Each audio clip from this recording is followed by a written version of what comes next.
been so mad. Welcome to everybody. Welcome to us. We're here on a mission, continuing our conversation from last time. And I'm sure connecting with previous conversations as well. But Black Queer Love is in the building. And our conversation last time centered around this idea of polyamory, or ethical non-monogamy is another way to say that. And if we don't mind, I just would like to kick us off because I was watching a TV show, one that we all watch, and I won't name it, but in this TV show, why aren't we naming it? I don't know if we're supposed to call out people's TV shows like that. I'll do it. You want me to do it? Go ahead. We're watching Good Trouble, season 4. Okay. So we're watching Good Trouble. Mm-hmm. And there's a character on the show. I'm so bad at remembering the name of characters. But there's a character on the show who has been engaging in ethical non-monogamy in a polyamorous relationship with a young man. And they are also seeing a woman who is new to polyamory, ethical non-monogamy. So the man that the person was in relationship with recently broke up with their wife. And this was at a birthday party that he told her about this. And, you know, at some point they're just having a conversation and I was just blown away. So we have to talk about this. He was like, yeah, so me and Tanya broke up. And as we were growing apart, I found that you and I were growing closer. Would you like to be my primary? And wait. I just want to interject something. Yes. So also a part of this, Jay hasn't seen this episode yet. So sorry. Also I was going to say, I was like, I have not. Around polyamory having like a central or primary partner, and then you have these other partners who are like, I guess, circulating around this. Or like secondary. Huh? Or secondary. Right. And she even explains it in the episode, like, he's more committed to his primary than he is to anybody else. And so this thing of like, I'm not as committed, but I'm in a relationship with this other person kind of comes in. I just want to interject that. Go ahead. Okay. And so I don't want to yuck anybody's yum. If people like hierarchies, I'm okay with that. And if people find that what works for them is sort of a actually an ordered system wherein they're able to say, this is a relationship that I'm creating as far as like, I don't know, finances, house, kids, whatever, and I have other relationships. That's not what I'm arguing here. The thing that really got to me was that him and his wife just broke up. And he was like, so you want to be my primary now? You want to slide in? You want to slide in her spot before I get somebody else in my spot? Right. And so... Yeah. So, yeah. I mean, I feel like this is an example of why some people have some misgivings about polyamory, because it is this notion that Jay likes to talk about... did you call them body snatchers? I think you call them body collectors. Body collectors. Body collectors. But in this case, in the show, there was almost this attitude of like, I am supposed to have this key person, heteronormatively speaking, and everyone else is just people that I sort of like mess around with. And I need somebody to fill in my key person position. And there is this idea too, I think the show is accurate. I don't know if it's doing this on purpose, but it is accurate in this notion that sometimes where there is a primary partnership, all of the other relationships tend to get pushed to the side. Those people tend to not be treated as human or as kindly as others, and they don't seem to have the same level of respect. But there is when the media duplicates that representation. We haven't seen the next episode, so we don't know if somebody's going to problematize this or not.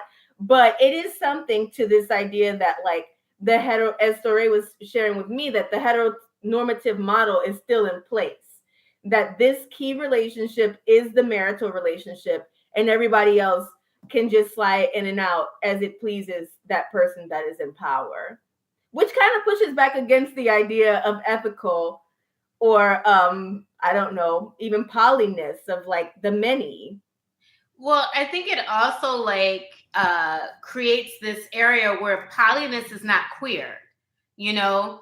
And like for me, myself, like I automatically kind of put polyness in a queer category because by nature it's going against social norms, it's going against heteronormativity, it's going against monogamy in the way that we, you know, often see it.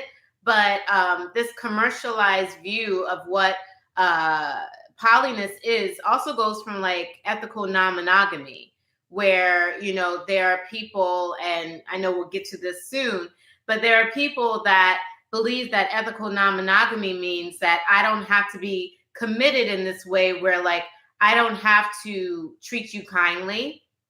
I don't have to consider your feelings or your needs. And yeah, this feels very it feels very not kind and not I think what the essence of what ethical non-monogamy really should be. And that is not ethical. Jay Hooper, you look like you're thinking hard. Sorry to have did the spoiler for you on that episode. Oh no, you're good. I mean, I am. I'm thinking about a lot of things. I'm thinking about power dynamics. I'm thinking about, because I'm very, you know, I like to I'm gonna say it like this to everybody honestly. I like to think of myself as very, you know, egalitarian. I like to, you know, like everybody is, you know, I am not in my mind, I'm not a hierarchical person. I like to think of it in that way. I'm like very quick to push back and be like, oh, like no, like, you know, don't get me top down. Like we can talk about central, you know, and maybe expand out, you know. We can have that kind of conversation about relationships and like how they expand out. You know, I think that's a case. There's, you know, and I mean, there's so much here. I mean, my God, this could be like a semester course on how to, you know, really, you know, talk about like relational orientation and evolution, depending on how you come to the plate. I'm you know, I'm gonna let y'all just kind of talk for a bit because I wanna, you know, I wanna check myself before I wreck myself. And that's because like I know that, you know, I'm an experiential person, so I know the truth about like there might be areas where I have more power dynamic than others. I know in my relationship with Brian, I can probably have a very particular power dynamic, very different than when I'm in, you know, when I experience, you know, the side of things with Storé, and then also like Elise. Like I will say, like, no, don't nobody fool with nobody. For me, I'm kind of booking. I'm like that every once in a while. So I'm very interested to see where this goes today, because I mean, I'm gonna offer the transverse and my freedom folk very clear transparency about where I'm at and where I'm not, and areas that I need to grow into and areas that I'm okay with not growing into, because I'm not trying to also mess up my ability to practice my own boundaries and my own self-care and my own capacity, because that's a very real thing. Because I've had to learn that recently, that I have a very particular capacity and boundary and balance that needs to take place. And so it changes the caliber in which I engage my polyamory.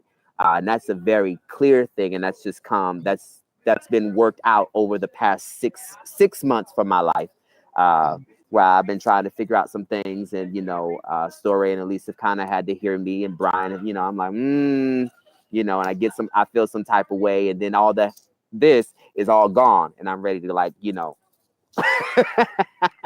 Well, I will say, so like what you're saying brings up a lot for me. So I'll just run through them as I think about them. So the first thing is that I think that even though polyamory, ethical non-monogamy is not new, we don't have a lot of like models of what it looks like. So pretty much everything we're doing right now is experimental. And we're not saying that we're experts. We're saying that these are based on experiences we've had or like conversations we had with other people who are also exploring, their boundaries, their limitations, their freeness within these constructions. I think the second thing is a lot of what the hierarchy does is sets priorities. And I think that for the way that we operate socially within capitalism, patriarchy, sexism, other things like that, there has to be somebody that's number one, right? Like that's just how it works. And so like, if you don't have a number one, if you have like 3 people in that priority spot, it doesn't work, right? Because socially, the constructions only allow us to have one, right? We have to like let go of our mother and father. We have to let go of our parental. We have to let go of our aunties and uncles. We got to let go of our grandmas and everybody else. We got to leave all of them. We got to cleave to one person, and normally they're not like your best friend. They're not. Bible. Huh? That's Bible. Right. That's Bible, right? But they're not. We never say like, oh, you can cleave. We cleaving in here, cleaving. Right. And like we were talking about this thing of like, when you get to be a certain age, like people that you haven't seen in a long time, they come up to you, they're like, oh, I don't see the ring on your finger. Are you married? Like, do you have children? Where are your children at? Like, I don't see them. They're like, oh, where's your family? And if you don't have those things, they're like, oh, are you happy though? And I think that something that you brought up, Jay, the first week that we were talking about this is the idea of like me, myself, and I. It's like, it sounds selfish, but it's like, I make myself a priority. I am my first relationship. I need to like make sure that I'm taking care of myself. Like I said in the beginning of this, like we all doing our best, but we also have to take care of ourselves. Nobody else is responsible for me. I might have 2 partners, but I can't depend on y'all for my happiness. My happiness comes from me, like the way I want to spend my day, the way that I spend my days when I'm alone, like that's on me, and I can provide myself all the happiness I need. Y'all are like the icing on the cake, right? Like I get to journey with you. I get to have adventures with you. But my primary target is myself. Because, like it's what I want to read. Yeah. It's unfair to have expectations on our partners when like we're responsible for ourselves. Yeah. And I think that I agree in the unfair part. And I also, we are definitely socialized in that respect, right? Wait, say it again. I'm sorry, I talked over you. No, I was just thinking there is an unfairness to certain expectations on a partner, but I also never want to underestimate the extent to which we're socialized into that, and that this person does become your partner, your life partner, your wife, your husband, whatever language people would like to use. They are intended, it seems to me, according to the model, to become the answer to all your problems, your pleasure. The prize at the end of a string of really bad relationships. The person who heals everything that your parents did or didn't do for you. It's a lot. And I think that this is where it's unfortunate that I think many relationships that probably could have lasted and probably could have, been very meaningful, get lost in the sauce because they don't fix the fact that my dad rejected me when I was 3, and I still. That's when you find a therapist. That's when you talk to your best friend and talk and if they can't and what look like your best friend can't handle all your problems either. That's why we pay therapists, to listen and to allow us to reflect and bounce off ideas and get it all off our chest. And healing is not linear, right? So it's not like one day you're going to wake up and you're going to be healed from everything. It's always going to come back. There's going to be triggers, and this stuff is intergenerational, and we could talk about that on a whole nother show. But the fact is, like, if you're working on yourself, you won't be so dependent on your partner. And I'm speaking as somebody who has been dependent on partners in the past, to the point where, like, I was super depressed. I didn't want to live no more. I was like feeling like I didn't have anything if I didn't have that person. And I think that we're also socialized sometimes to feel like if we can't make it work with this one person, then nobody else is going to want us. I know that's how I felt for a long time. I was just like, oh my goodness, if I can't make this work with this person, it's over for me. I'm never going to get married. Like, I'm going to be this old Spencer, I used to swear earlier. I like the word Spencer.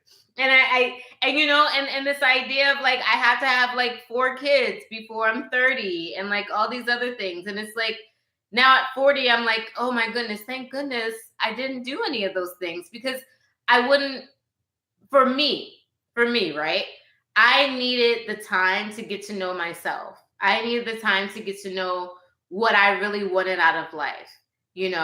Everybody is different, and you have to know yourself to know what's going to work for you, But yeah, I went through many years of feeling like I was incomplete because what commercials tell me, because of what, films, because of what, we see in the media. I felt like if I don't have this other person, oh my goodness, what am I going to do? And I think the idea of polyamory or non-ethical monogamy is this idea of like, there isn't scarcity, right? Like we have no scarcity of love. We have enough. And it's not for everybody. But I think that the idea of having a primary comes from this idea of like, you have to have a top, you have to have a priority. And that kind of gives you your value in a way. And also aligns yourself that when other people learn about what's happening, they can understand it. Like I went to the doctor recently, and the doctor goes down the list, and they're like, oh, how many partners do you have? And And I told her, I was like, look, I'm in a poly configuration. And she was like, so wait, so your girlfriend's on the side? I'm like, no, I don't have anybody on the side. Like, that's not how this works. That part. But even for my doctor was like, oh, okay. And she was like, so what do you call your girlfriend? Do you say girlfriend? I said, no, that's my beloved. And she's like, oh, that's new. Like, right. But not everybody wants to do the education, like that's a certain type of education. That's a certain type of explanation that is difficult for a lot of people to understand. But, and you don't have to explain yourself to anybody. I'm just saying, like, I often do it because I want to be understood. You're an educator. You're always educating people everywhere you go. But also, I don't want to take up too much time, but I do want to say, like, I feel like what you're describing, I want to say for the collective is a particular kind of ethical non-monogamy, a particular kind of polyamory, because I think that many people would say that they're practicing an ethical non-monogamy, and are informed by different values. So I think this is helpful, for us, of course, this is our perspective, or each of our perspectives, because I think even we have some differences. But I think it's important to know that people are practicing polyamory in many ways, and some of it is not going to jive with your own value system or your own sense of what is good for you.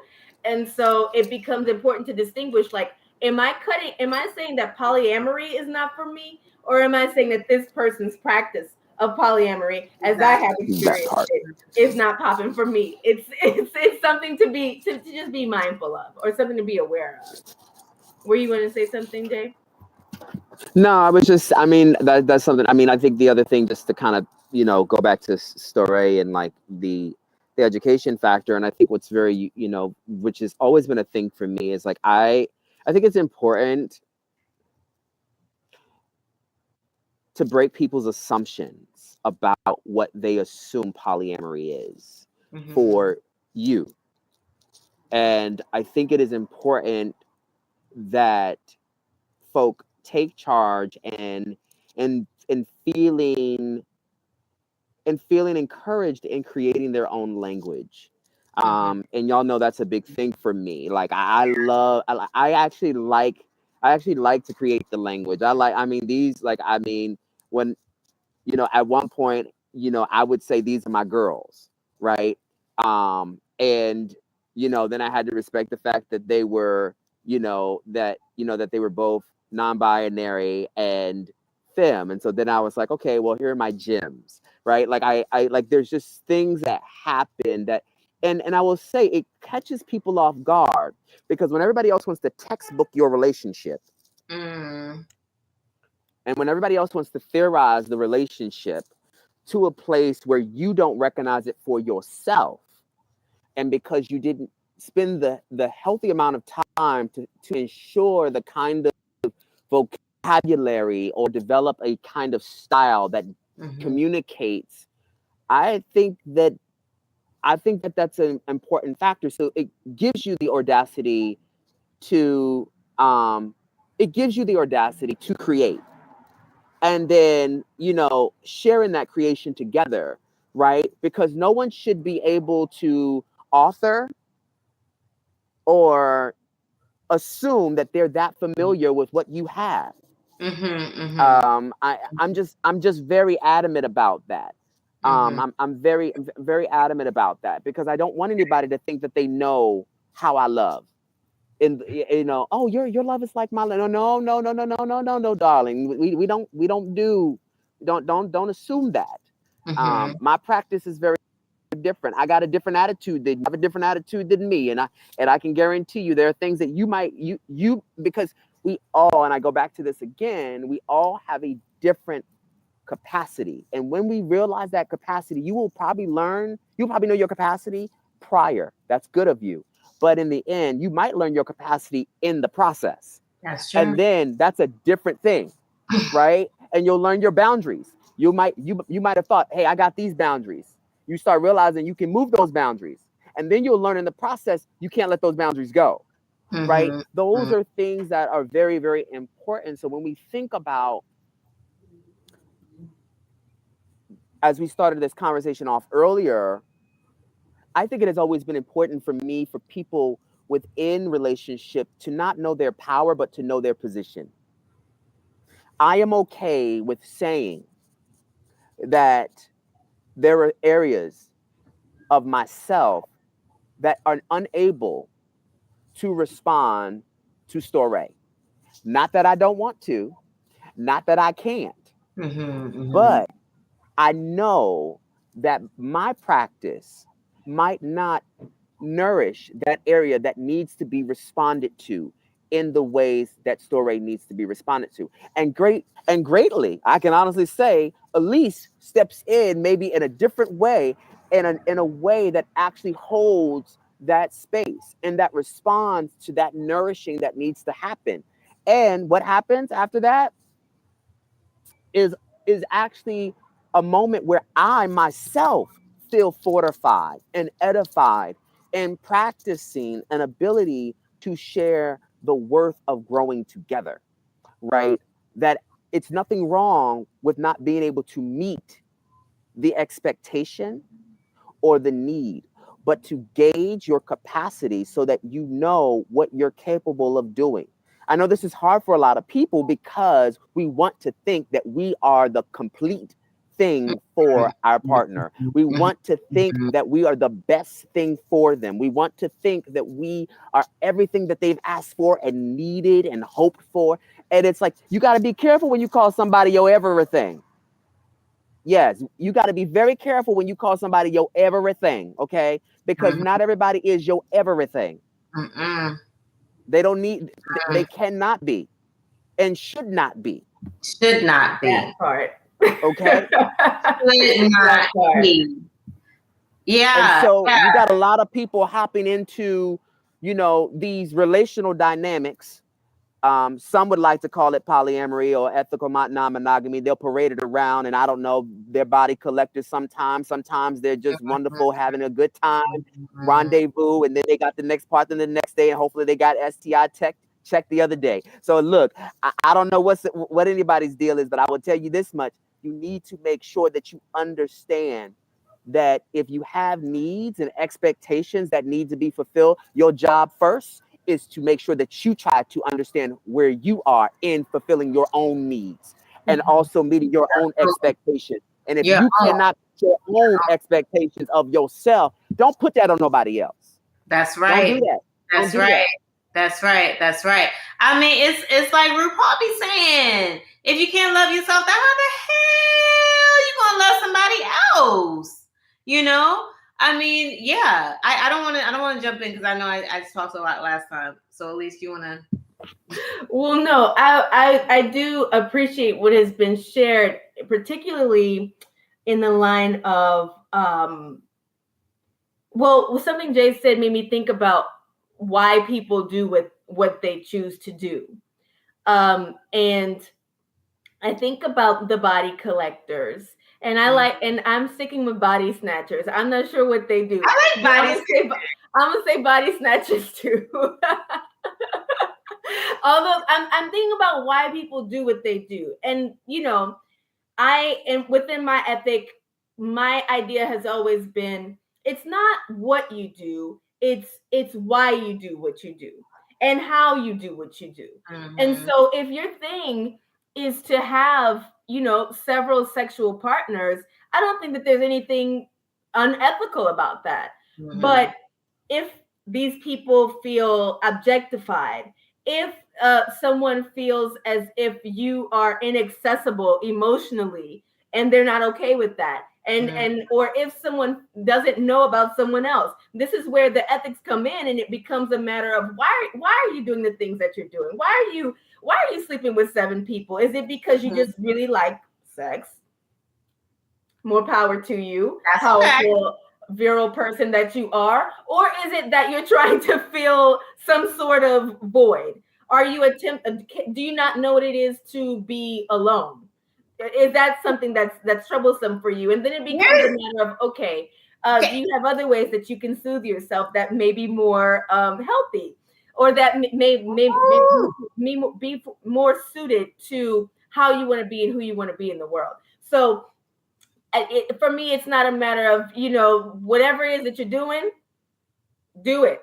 But why and what is informing that practice is, I think, an important question. And if it is anything that is in the line of voids and avoidance of something, then I think that the ethical part has to be called into question. I just want to shout right now because that is a sermon all within itself. Like, you know how we got, you know, Alice Walker's book that's like, you are the one that we've been waiting for. Like, the void is you. You avoiding yourself, right? Like, you is the void. Like, I remember thinking that, like, I have this void because so-and-so did this to me and now I have this. No, I was missing myself. I was missing my own voice, my own thoughts, my own opinions. I was missing, what do I actually want? Right? You know, like oftentimes we hear like this thing of like, if it doesn't work out with somebody, it wasn't meant to be. And sometimes that's true. And sometimes we get in relationships with people that we knew were better as just friends. We get in relationships with people that we knew it was just better as sex partners. We get in relationships with people because we so want to have a partner. We so want to have this other person that we're settling and we're not tapping into what we actually want because we think that there is a scarcity and that we're allowing other people to be in places that they don't need to be in our lives. Or some of those relationships that could have baked a little longer, just a little more baked, a little more in the oven. You would have had more like meat material to tell you who that person really is. I think that's a key thing that you know, a lot of people, y'all don't like, a lot of folk, they got microwave relationships. Not microwave. And so, because you can't say it's half baked, honey. I barely see half baked today. I see microwave. I see people cooking like they got the rice that they've been trying to put. You know, it's instant rice, and but they it's don't. So crunchy. It's so crunchy when it comes out. They be eating it anyways. Like it's still good. Yeah, people got those kind of relationships. Mm-hmm. They do. They got those kind of relationships to a place where they're like, you know, it's like if you ask them even if they knew how to cook rice properly, they wouldn't know what to do. Right? And so, but that's because people in relationships nowadays are lacking structure within themselves. And because and watch this, they give their structure away to someone else to try to build them. I need to go to my room. Because and so what we end up doing is we end up giving these structures away to other people so that they can make shift and build and construct around what they want us to be, right? But I find that what needs to happen most of all is that folk need to figure out their foundation. And that's why I am such a big advocate with when thinking about this around ethical non-monogamy and polyamory, that it has to start with the foundation of engaging yourself and engaging the properties and the elements of how you love yourself. Like there, and we all know this, this old song or poem that used to say, I love you, let me count the ways. If we really spent time counting the ways in which we unfold the facets of love upon ourselves, I really believe you would realize how much capacity and how many boundaries and how many principles and things you need to figure out before you go into even one relationship. I know some people are probably twiddling their thumbs like, y'all got 3, y'all got 4, but I ain't even got 1 yet. Baby, you okay. Don't feel no kind of way about yourself because you're counting people. Count yourself first and count every moment that you have spent time with yourself. Right. How you have got some wine for yourself, made a bathtub for yourself, put some bubbles in it, rubbed your own feet, rubbed your own back, sat back, watched a movie, looked good, looked in the mirror, fascinated over yourself, made sure that you put on your sexy lingerie or whatever you decide to wear. But look, you got it for yourself, honey. This is the thing that we don't do. We don't spend time taking the long car rides and sitting in quiet and singing the song and acting a fool and laughing at ourselves. And when other people laugh at us, we don't know what to do because we're offended. We're nervous and we're insecure.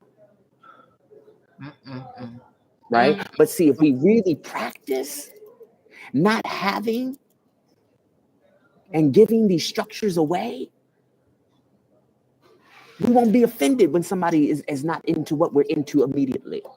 We won't try to adjust ourselves to accommodate somebody else's expectations. We won't sit in a space of compromise. We'll get into a place of collaboration. And you realize when your partner doesn't want to collaborate with you. Here's some key things. When you realize that you are compromising, it is the moment that you have given up something that is not only most valuable to you, but that puts you in a space where you do not see yourself reflected in the relationship. I have done that so much. Like, there are things that I love to do and would not do it because my partner wouldn't do it with me. Not realizing I need to do it for myself, you know? And of course, like, we want our partners to enjoy and to share in the things that we do, but that doesn't always happen. Not for everything. Like you were talking earlier, like, you know, there are some things that either one of you wouldn't like that I still love, you know, and I have to honor that about myself. I can't shrink for anybody. For anybody. I'm talking about any relationship. I refuse to. I've done that too long in my life. And outside of my partners, you know, with friends or whoever, I can't shrink. I can't continue to shrink. That's a compromise that I'm not willing to settle for. I'm trying to get. What'd you say? I said I'm trying to get to a place where we actually, you know, all know how to take the lead. Almost like we all know how to almost be in a line dance together. You know, when we are in a, you know, when we go to either an event or something, most people, you know, they'll teach you practically that, you know, well, you got to follow the lead. So somebody has to lead the dance in order for, and then the person follows, right? But after a while, like you almost in these experiences, you gotta let people have their own kind of cha-cha slide for a minute. Everybody might be facing a different direction. You know, and somebody might break out in a little different swag than what you had, you know, and then, you know, they might, you know, even if it's an electric slide, you know, I don't know where somebody, I don't want to tell nobody's age. They be doing the extra. They be like, you know, they be all in it. You know, it's like, you know, but when we decide to appreciate each other's style, style is a key thing. Style is an aesthetic property in a relationship. It's not language. It's like dialect. Right? It's not just love language, it's a dialect. There's a way that it's done. You know, it's a way that somebody says it. It's a way that somebody holds your hand. It's the way that somebody, I mean, it's just that thing.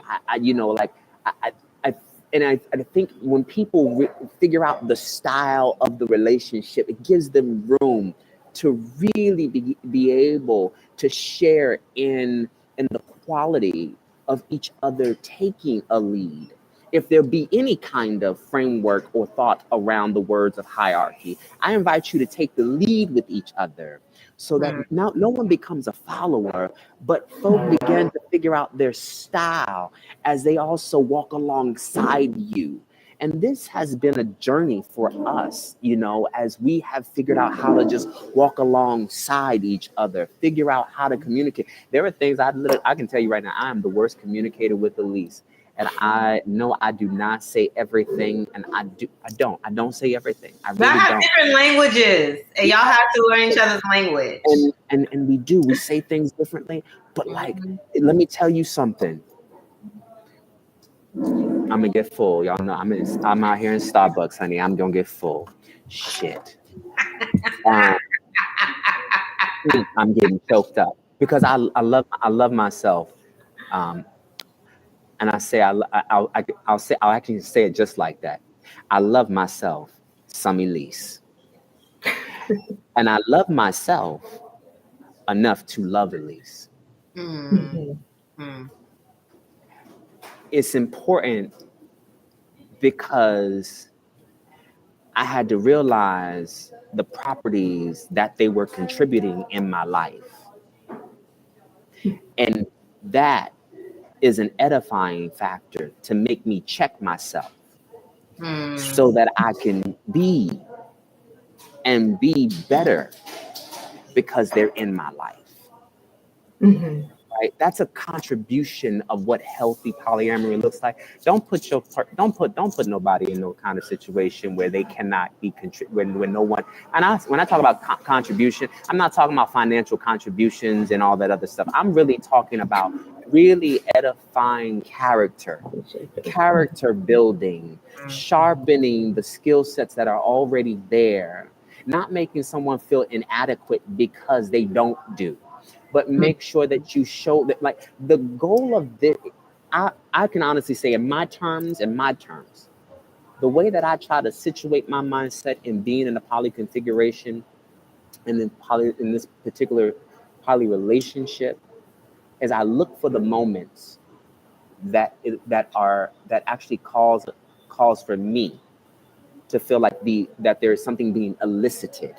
And elicited is a key word that I love to use. That something comes out, something grows out of the experience, that I become better because of the way that I am situated and positioned, not powered, but positioned in the relationship, right? That I engage in a posture that constantly reflects all three of my partners, even though Brian is not on this, my posture, even if I'm in Athens, if I'm in Minneapolis, if I'm in New York, or if I'm in Cali, my posture should always reflect the position that I love my partners in the way that I love myself. So I can say, I love myself, some Elise. I love myself, some Stora. I love myself, some Brian. I love myself as a reflection of who's in my life.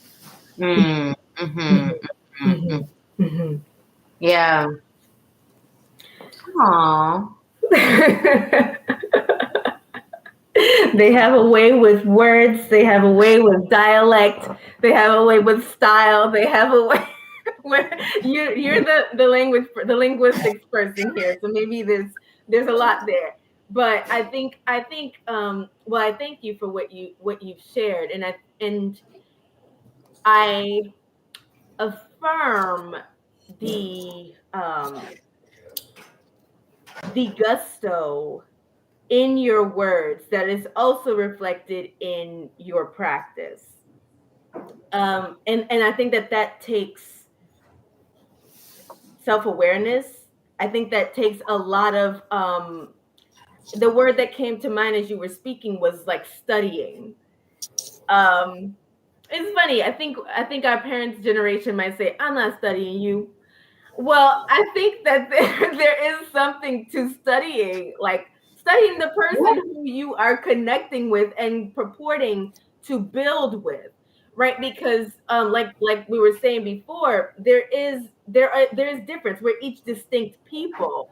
And what happens when you bring together distinct people who I think have very unique lights to shine in the world and are deciding to bring these lights together? It's like there's a cultivation, an intentionality, a study, an appreciation, I think, too, a respect there that enables that sort of interconnection and collaboration to take place.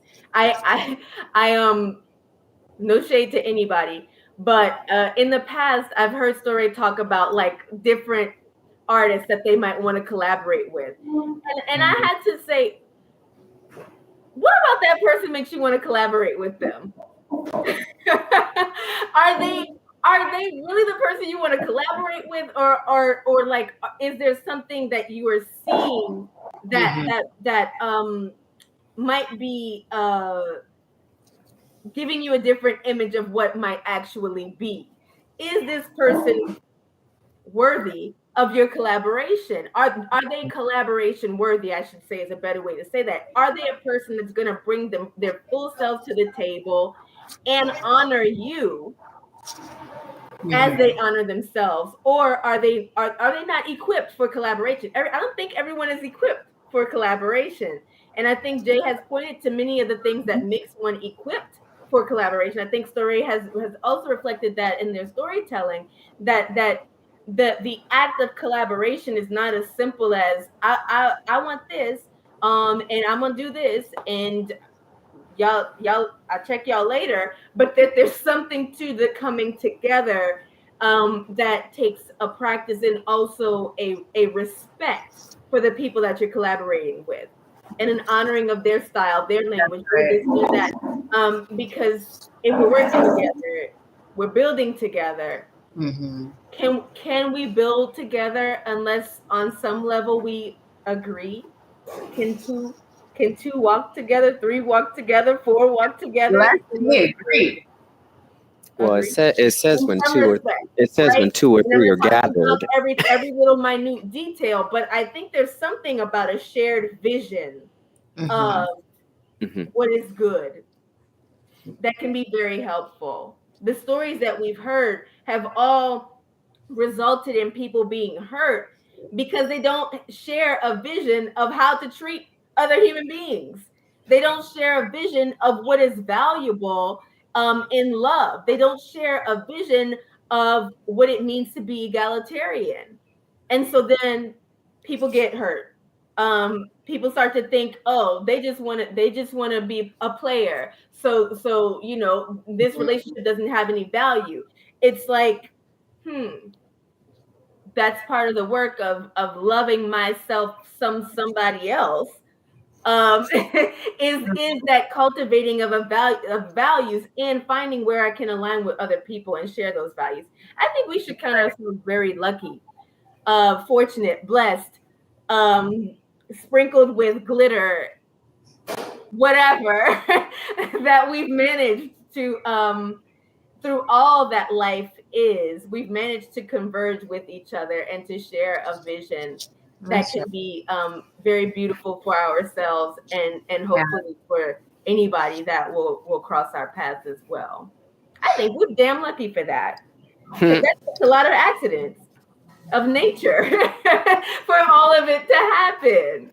You have to be in these. It didn't come easy. I don't want anybody to think that it just happened and we just got, you know, shine with the glitter. And trust me, these words don't come easy either. They come because of a process. A lot of work. And messy. Therapy, look, if you know a good artist, a lot of tears. You know, Jay and I have been together for 12 years. Elise and I have been together for 5. So 5 years entering into a whole new configuration where we really had to learn each other and learn how to love each other in ways that were respectful and ethical. It does not come easy. I used to say we are the most cryingest folks that I have ever. Our tears could water the earth, but now they water seeds of love and growth and experimentation and continual growth. I love this idea of experimentation because this is a continual process. What does Jay say? Love yourself in the process. Come on. That's it. That's it. Well, look, I know we got to close this up because we are at time. I want to invite y'all to tune in for Miss Emily next. Of course, the most flyest lady on the Transverse Network, who rocks the floor and does it well, and is hosting tonight Miss Allison Simpson, who is a dreamer, a thinker, a singer, a writer, an advocate for the community. Let me tell you something. She is the co-chair and the key planner and organizer of annual conferences, especially within the Pittsburgh area.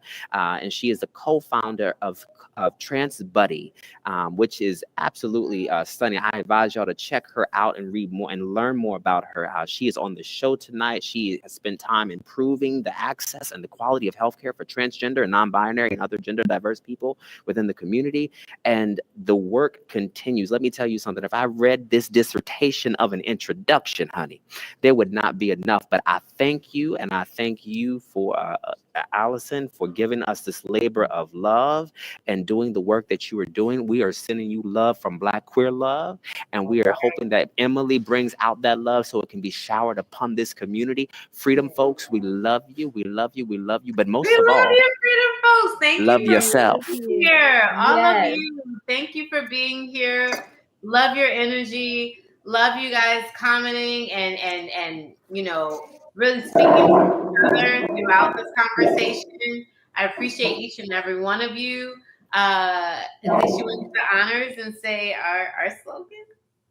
First, I have to say, Jay, I love you. Stora, I love you. Love you. Phoenix Journee, Elise, I love you. Black Queen, you'll mind. And the rest will follow. Yeah.